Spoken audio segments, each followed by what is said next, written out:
So as the royal family of the Inhumans is out on their own adventures trying to prevent Medusa from dying and uncover the secrets of the Inhumans, we now arrive at Black Bolt issue number 1, the ongoing series for the King of the Inhumans. And as we get into the comic, we see Black Bolt in not such of a good predicament.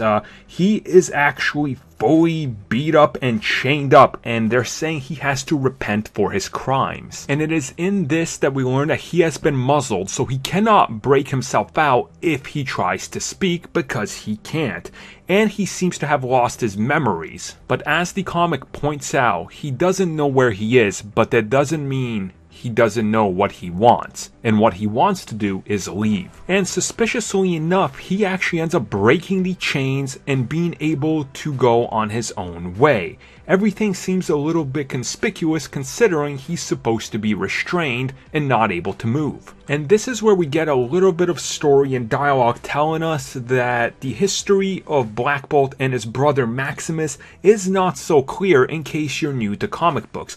Originally, Medusa and Black Bolt intended this to be a prison for Mad Maximus. Unfortunately, it did not go that way, and due to what happens with the big revelation in Royals, we now know that the two have switched spots. As Black Bolt continues his journey, everything sort of blends together. Days into nights, nights into weeks, weeks on end go by, and he does not seem to have any escape out. In his search, he hears a distant voice, a voice of a screaming girl, in agony and in pain. This is where Black Bolt decides to jump into action and try to rescue her.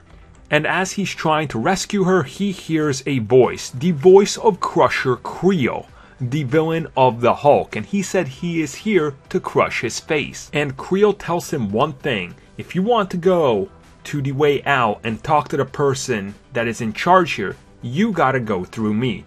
Which naturally is going to lead to a fight, with a massive disadvantage going to Black Bolt considering he can't use his voice. It is during this fight that Crusher Creel punches him in the face so hard it actually ends up damaging the mask.